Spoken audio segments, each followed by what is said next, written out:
nasa mag-asawa level na eh. Di ba yung parang hindi lang mag-boyfriend-girlfriend eh. The way I look Paolo, di ba, wearing his black coat, and then Kimi naman yung kanyang dress, di ba, dress gown. Makita natin mga chika, para silang ano eh, yung postura nila parang Dingdong Dantes Marian Rivera level na eh. Nagsusulo itong dalawang lovebirds na ito sa isang sulok. Okay? To be in particular, para silang nasa isang veranda mga kachika. Si Kimi tsaka si Paolo lang yung nandoon. Tapos itong si Kimi, todo-todo yung posing, habang yung kanyang photographer naman yung kumukuha sa kanya ng litrato.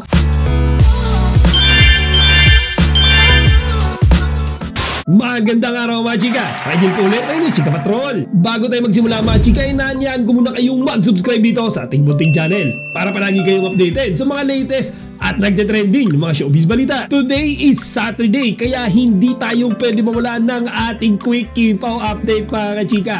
At simulan nga natin yan dito sa mga videos and pictures kung saan makikita natin si Kimi tsaka si Paolo habang suot-suot ang kanilang mga decent and formal gown. Actually mga chika, no, tinalakay na natin to yesterday. However, hindi natin sigurado pa, di ba, kung ano ba talaga yung event na pinuntahan ni Kimi tsaka ni Paolo last night. Mga chika, late last night lang nung sinabi nila sa mga caption ng mga nadagdag na pictures na yung event pala na pinuntahan nila ay isang Thanksgiving dinner ng Manila International Film Festival. So mga chika, tama rin yung hula ko yesterday na mukhang mga miyembro nga, di ba, ng MIFF yung kasama ni Kimi tsaka ni Paolo. And aside from them mga kachika, aside do sa mga personalities, mga member ng MIFF, nandun din yung mga GMA executives. So mga chika, nandun si Miss Annette Gozon tsaka yung Vice President ngayon ng Sparkle GMA Artist Center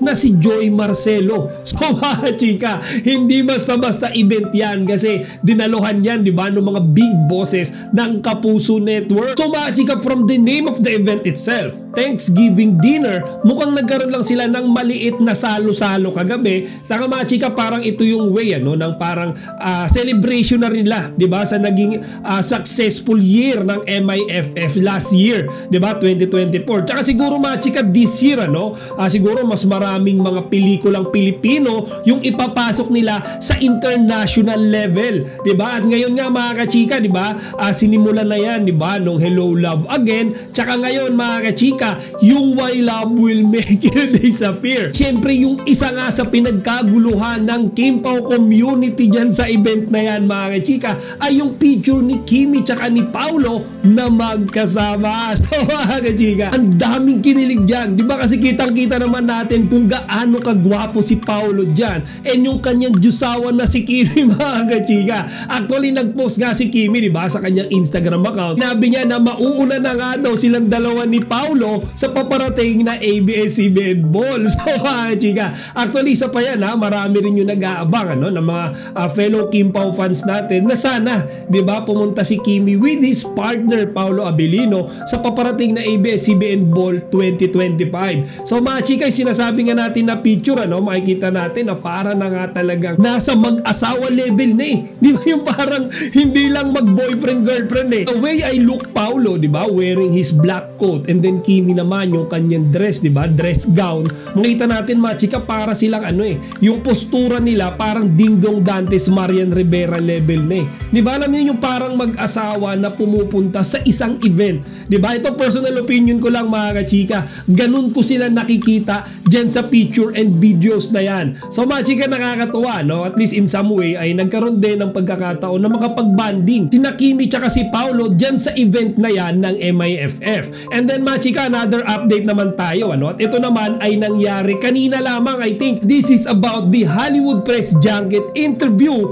to Kimi and Paolo. So mga chika, yung mga nag-interview sa kanila ay yung mga press, okay, from US and Canada. Syempre mga chika, sila, di ba, yung magpo-promote ng movie ng Kimpaw na May Love Will Make You Disappear dito sa bansang Amerika. Kaya mga chika, kanina nga nung napanood ko yung behind the scenes, di ba, kitang-kita natin mukhang todo tawanan sila, todo kiligan. At mismong yung mga foreigner mga chika na nag-interview kina Kimi tsaka kay Paolo, mukhang pati sila hindi napigil ang kiligin mga chika. chika. Lalo na yung parang Indiano, yung pangalan niya is Lord Sharma. I see myself on TV, and he always told me, lifeless.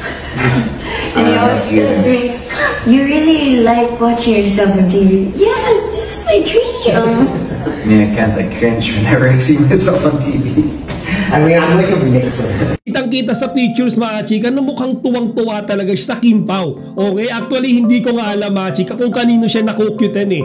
Kay Kimi ba? O kay Paolo Abilino? Pero yun nga mga chika, no? Like what I said earlier, kitang-kita naman sa mga videos and pictures, di ba? That Kim Pao had a good time on their interviews with these foreign guys, di ba? Actually, iba doon, mga Pilipino naman yata yung nakausap nila. Then, aside from personal interviews mga chika, may mga pictures din ako nakita, no? Na si Kimi tsaka si Paolo ay tila may kausap sa isang laptop. So most likely meron din silang kausap online, 'di ba? Baka mamaya via video call mga kachika. Siguro interview rin ito or maybe interaction with some of their fans, 'di ba? Online. So ito hindi natin masabi kung ano to kasi hindi naman nila min-mention, 'di ba, sa caption or wala rin mga behind the scenes videos. Pero basing, 'di ba, sa mga facial reactions ng mukha ni Kimi tsaka ni Paolo while they're talking with someone doon nga sa laptops na gamit nila, mukhang nag-enjoy din sila mga chika, mukhang tuwang-tuwa rin sila. O talagang mukhang naramdaman nung mga taga US and Canadian press mga chika,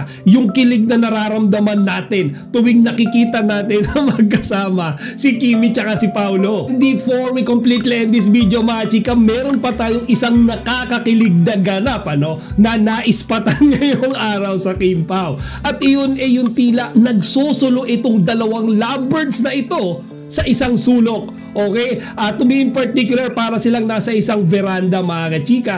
Si Kimi tsaka si Paolo lang yung nandoon. Tapos itong si Kimi, todo-todo yung posing habang yung kanyang photographer naman yung kumukuha sa kanya ng litrato. So mga kachika, sa totoo lang nung pinapanood ko to, ang dami kong naaalala sa dalawang to. Okay, iniisip ko kaagad siguro yung mga pictures ni Kimi before nung sila ay nasa abroad, di ba? Nasa out of town.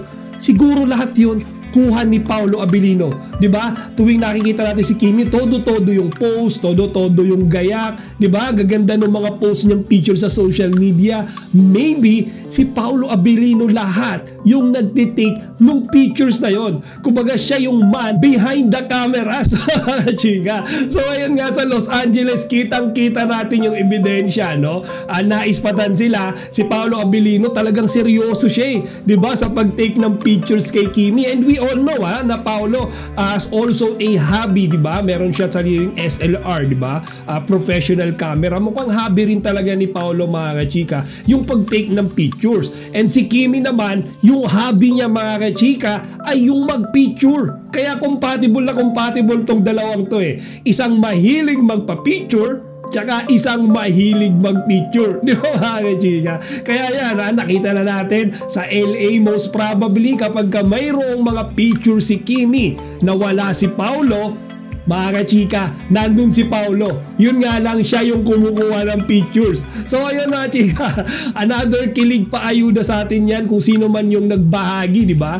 Nung picture na yan, nung stolen shot na yan, na ang Kim Pao ay naglalambingan doon sa gilid, sa may veranda, may sarili silang mundo doon. Kitang-kita natin yan at ang daming pinakilig niyan.